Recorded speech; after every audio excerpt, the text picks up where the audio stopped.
Hollandia nagkagulong matapos ibalandra ni Paula Avellino na peking na siya. Hindi may tago ng buong Kim Paulandia at nagsaya at kinilig matapos masilayan ang suot ni Paula Avellino.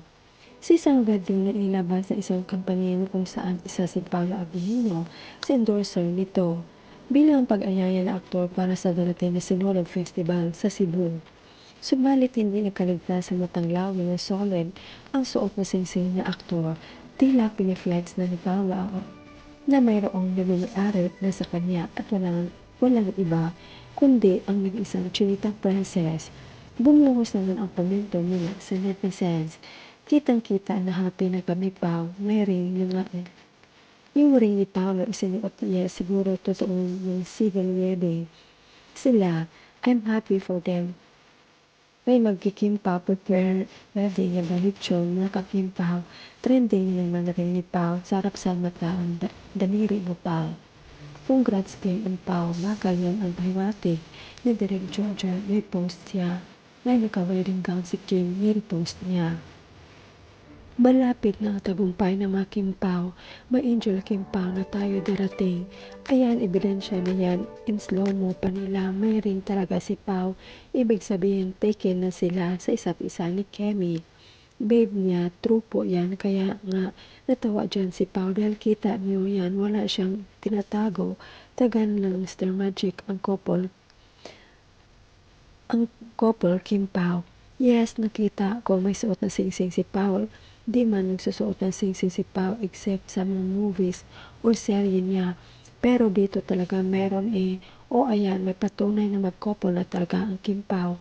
Matagal na sila, kaya lang deny muna ngayon. Wala nga tinatago si Pao, lantaran na minsan kasi nakakalimutan tanggalin yung ring nila. Pinakita na talaga ni Pao na siya ay taken na ni Prinsesa Chinita. May tattoo yan Kimberly, yung handwriting ang stroke at yung ibang finger ang simbolo ng eternity. Yun na yata wedding pinakita ni Paolo kasi promise kay MJ Felipe na sasabihin pasabog na para matapos hula-hula Baldwin sana totoong married na sila God, Kim and Paolo. Kaya nga pambasag sa huli ni Rudy Baldwin kay Kim na maghiwalay silang dalawa ni Pao at may makakatuluyan na ng showbiz ang isa sa kanila. Kaya siguro pinapakita ni Paolo o siguro nakalimutan tanggalin o naman doon nakalimutan tanggalin o sinasadyang ipakita na basta ang Kim Paulandia ay masaya ang lahat. Let's all be happy, diba? Yun ang gusto natin lahat. Answered prayer. Inunti-unti na nila tayo. Ito na siguro yung pasabog sa 2026 nila kasana ata kasi may suot si Pao ng wedding ring.